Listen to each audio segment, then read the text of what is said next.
जय श्रीराम. गेले 148 दिवस आपण श्री ब्रह्मचैतन्य गोंदवलेकर महाराज यांच्या प्रवचनाच्या पुस्तकाचं वाचन करतो आणि आजचा हा 149वा दिवस.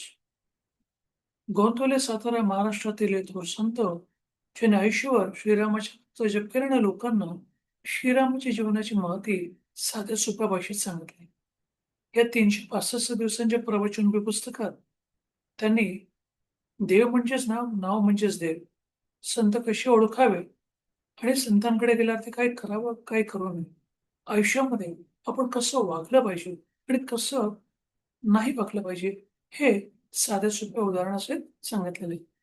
नामस्मरण करण्याकरता कोणत्या प्रकारच्या जातीची, धर्माची, वयाची, पंथांची, स्त्री असो किंवा पुरुष असो, तुम्ही तुमच्या शैक्षणिक पात्रतेची, तुमच्या आर्थिक स्थितीची, काळाची, वयाची, सकाळ, दुपार, संध्याकाळी, रात्री झोपण्याच्या अगोदर, झोपेतून उठल्यानंतर, चालता, बोलता, अंघोळ करताना, तुम्ही प्रवास करताना केव्हाही नामस्मरण करू शकता. 1 मिनिटं करता नामस्मरण करा, 1 तास करा, 1 माळ करा, 2 माळा करा, 10 माळा करा, 2 मिनिटं करा, 20 तास करा. त्याच्यामध्ये कोणत्या प्रकारचं रिस्ट्रिक्शन नाही. हेच त्यांनी आपल्याला या प्रवचन पुस्तकात अगदी साध्या सोप्या भाषेत सांगितलेलं आहे. तर आजचा हा 149वा जो दिवस आहे, त्याचं आपण वाचन करतोय या प्रवचनाचं आणि त्याचं शीर्षक आहे, प्रपंच देवाचा मानून करावा. अमुक एक हवे किंवा अमुक एक नको असे न वाटणे यांचेच नाव वैराग्य.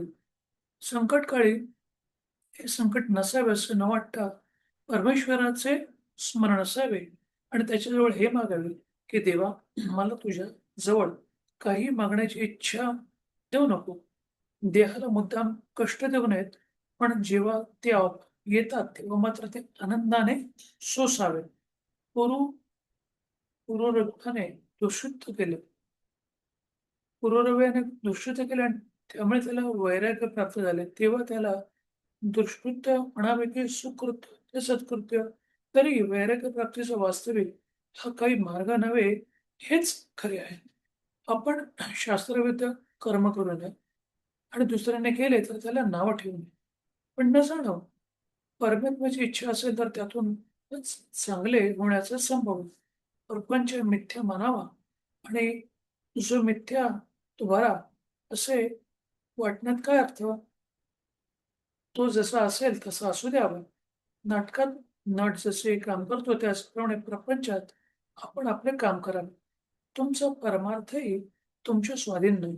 सद्गुरू तुमच्याकरता करीत असतात तेव्हा तुम्ही कशाचीही काळजी करू नये. म्हणजे आपण ही सगळी काळजी त्या परमेश्वरावरती, सद्गुरूंची सोपं आहे. फक्त त्यांनी सांगितलेल्या मार्गावरती आपण मार्गक्रमण करावं आणि त्यांनी सांगितलेली जी काही सेवा असेल ती आपण जरूर करावी. सद्गुरू दर्शनाने पूर्वकर्मे पापे जळून जातात. तुमची पुढची काळजी सद्गुरू घेतात तेव्हा पाठीमागची आठवण काढीत बसू नये आणि काळजी करू नये. आपण भूतकाळातल्या गोष्टी बदलू शकत नाही. वर्तमान काळात कर्म चांगले करून आपण भविष्यकाळात चांगला बनू शकतो आणि तो काळजीने फक्त होणार नाही. त्यासाठी ॲक्शनच घ्यावी लागेल. समाधानात आणि आनंदात राहावं. हा चॉईस आहे आपल्या लाईफमध्ये. आपण काय चूज करतो किंवा आपण काय निवडतो, हे महत्त्वाचं असतं आपल्या आयुष्यात. प्रपंच देवाचा मानून अभिमान रहितपणे तो करणे हा परमार्थ. अभिमान म्हणजे इगो, स्वार्थ हा बाजूला ठेवून परमेश्वराचे स्मरण ठेवून तोच करता आहे असं मानणे आणि सर्व काही त्याच्याकरताच करणे म्हणजे देवाला अर्पण केल्यासारखेच आहे. तो सांगतो म्हणून मी हे करतोय. जे फळ मिळेल हे देखील त्याचीच इच्छा आहे, त्यानेच दिलेलं आहे असं मानणे. ह्याच्यावरती पक्का विश्वास ठेवणे. फक्त कर्माच्या शेवटीच कृष्णाने जे इतर वेळी त्याला विसरला असे नाही का होत. देवापाशी मला तू आपला मन, हे मन तुझ्या चरणी अर्पण केले आहे. मला तुझ्याजवळ काहीही मागण्याची इच्छा न हो, असे मागावे. म्हणजे सगळ्या इच्छाच तो भागवत असेल, तर आपल्याला इच्छा रहित बनवायची ताकद त्याच्याकडे असेल, तेच आपण त्याच्याकडे मागावे. कारण इच्छाच या सगळ्या दुःखांचं कारण असतं. भगवंताच्या मनापासून प्रार्थना करावी. आपल्याला तो बरोबर मार्ग दाखवतो. आपण अंधकारामध्ये वाट चालत असताना एक क्षणभरच वीज चमकते. परंतु त्यामुळे पुढचा सगळा रस्ता आपल्याला दिसतो. त्याचप्रमाणे मनापासून भगवंताचे स्मरण केले, तर पुढच्या मार्गाचे आपल्याला आपोआप ज्ञान होते. तू देशील ते मला आवडेल, असे आपण भगवंताला सांगावे आणि भगवंताचं अखंड स्मरण ठेवावे. यापेक्षा भगवंताच्या जवळ जायला दुसरा कोणता मार्ग असणार? साधी सोपी गोष्ट.